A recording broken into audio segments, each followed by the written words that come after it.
एक कार्यक्रम को संबोधित करते हुए प्रोफेसर चंद्रशेखर ने रामायण की तुलना पोटेशियम साइनाइड से कर दिया है। साइनाइड एक जहर है जिसको खाने से तुरंत व्यक्ति की मौत हो जाती है और उन्होंने कहा है कि जब तक धर्म ग्रंथों में पोटेशियम साइनाइड अगर रहेगा तब तक हम लगातार रामचरितमानस का विरोध करते रहेंगे। तो कहीं ना कहीं यह बहुत चिंता का। नमस्कार, आप देख रहे हैं रिपब्लिक बिहार और मैं हूं आपके साथ अभिषेक कुमार।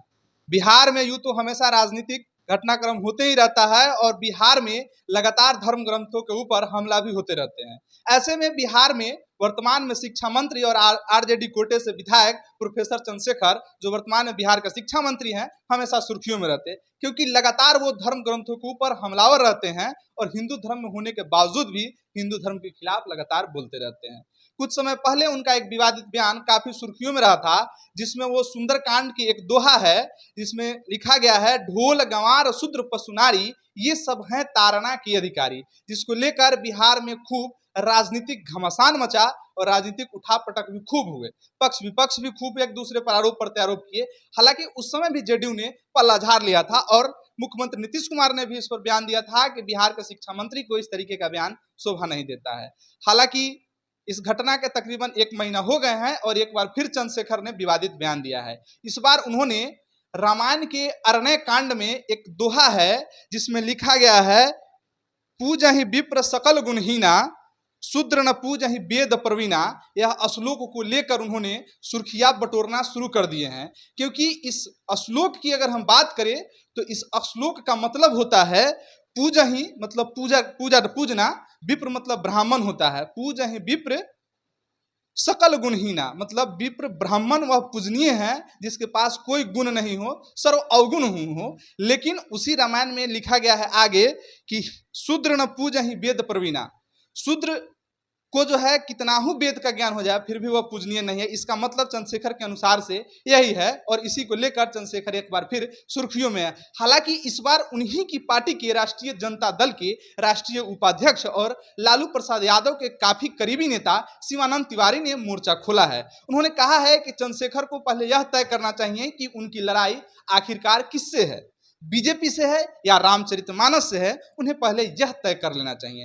हालांकि उनके इस विवादित बयान के बाद जेडीयू की तरफ से भी लगातार बयान आ रहे हैं और जेडीयू भी कह रही है कि इस तरीके का बयान शिक्षा मंत्री को शोभा नहीं देती है।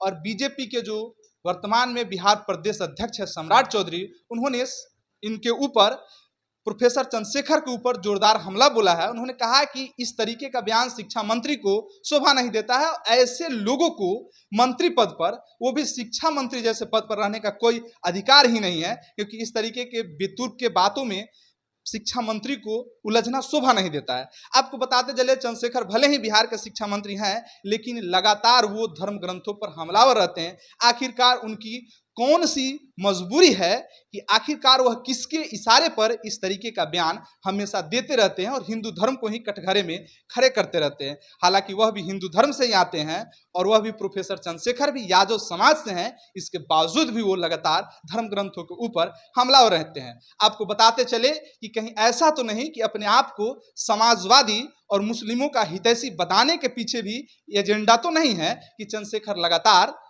हिंदू धर्म के खिलाफ बयान देते रहते हैं। आखिरकार हमारा बिहार किस ओर जा रहा है?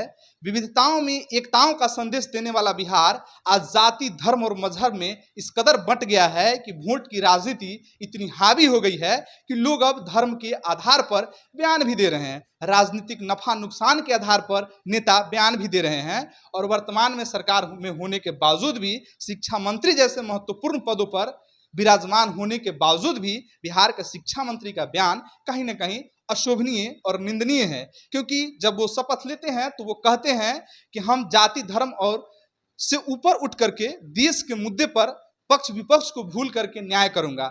हालांकि इस तरीके का न्याय बिहार जैसे राज्य में, जिस राज्य में सर्वधर्म समन्वय की बात होती है, जिस राज्य में समाजवाद की बात होती है, जिस बिहार में समाजवाद की जड़ को काफी मजबूत माना जाता है, वैसे राज्य में अगर इस तरीके से लोगों की धार्मिक भावनाओं को ठेस पहुंचाने के लिए अगर एक शिक्षा मंत्री का बयान आता है तो यह काफी निंदनीय है। धन्यवाद। बिहार और बिहार से जुड़ी तमाम राजनीतिक खबरों के लिए आप जुड़े रहिए हमारे साथ, देखते रहिए रिपब्लिक बिहार। धन्यवाद।